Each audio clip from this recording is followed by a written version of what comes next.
In his report on Donald Trump's alleged 2020 election interference case, former special counsel Jack Smith says the president-elect would have been convicted if he was not reelected because they had enough evidence against him. Attorney General Merrick Garland released the 137-page report to the public around 1 a.m. Tuesday morning after a court order blocking its release expired. It began with a letter from Smith defending his prosecution of the former president. He wrote, quote, "The admissible evidence was sufficient to obtain and sustain a conviction at trial." The report went on to detail Trump's alleged efforts to subvert the transfer of power after the 2020 election by inciting the January 6th Capitol insurrection. It also adamantly rejected Trump's claims that the investigation was politically influenced by officials at the Justice Department. CBS News Chief White House correspondent Nancy Cortez joins us from West Palm Beach, where the president-elect is reacting to both the special counsel's report and Pete Hegseth's confirmation hearing. So, Nancy, how is the president-elect reacting to the release of the report?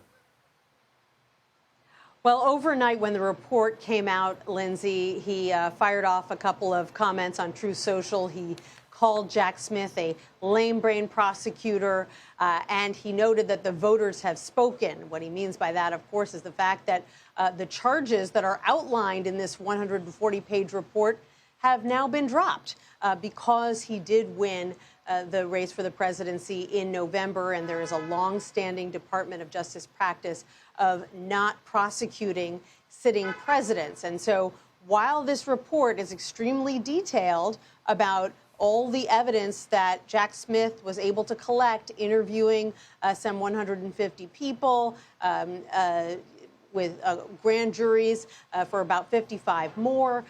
He said he had more than enough information to win a conviction when it comes to Trump's efforts to allegedly overturn the results of the 2020 election.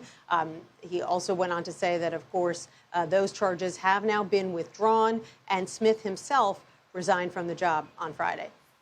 Nancy, we know that Trump was closely watching Capitol Hill today. Have you heard about what he and his supporters say to the hours-long questioning of Hegseth by lawmakers?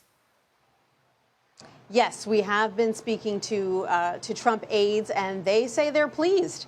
They say that they actually think that Hegseth did pretty well. They say that Trump himself was watching and was happy with what he saw throughout the day. Doesn't mean that there weren't some difficult moments for Hegseth, some embarrassing moments. Of course, he was asked in-depth questions by Democrats about extramarital affairs, about his history of drinking, about financial mismanagement.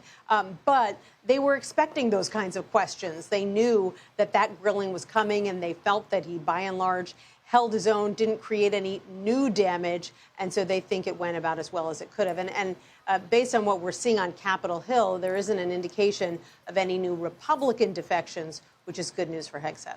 Nancy Cortez, thank you so much. For more on the release of Jack Smith's report, CBS News legal contributor Jessica Levinson joins us. She's also a professor at Loyola Law School. So, Jessica, a lot of information in the report was already public. What struck out to you as new pieces of information? Just a few things. And I think that in and of itself is actually quite interesting. So the new thing, of course, is Jack Smith saying we would have gotten a conviction. On the other hand, that's not new because you have to, as a prosecutor, think you can get a conviction before you ever file a case. Frankly, what struck me, and I know this is a strange answer to the question, is how much we already know. And part of that is a result of President Trump and his defense of this case. So we not only have had the complaint in this case, but we had a fairly lengthy memo in the DC election interference case that Jack Smith and his team sent to the judge overseeing this case, Judge Tanya Chutkan, because they were responding to the Supreme Court's decision on immunity, saying, we normally wouldn't have said this before trial, but now we have to explain why these charges can go forward, why they aren't subject to the immunity decision. So here's all the things we're going to talk about at trial. So once you consider that we saw that, honestly, not an enormous amount of new information here in this report. And there is also a hearing on a release of Part 2 of the report to Congress Friday. What does that half include, and what are the legal complexities in that case? Yeah, great question. So what we see is the half of the report dealing with the DC election interference case, which we just talked about. We don't have the other half of the report dealing with the other federal case, the Mar-a-Lago unlawful retention of documents case. Now, I think that case, because it is ongoing with respect to two people who were previously co-defendants of President Trump, people who worked at the Mar-a-Lago residence and allegedly helped him in his scheme to unlawfully retain these government documents.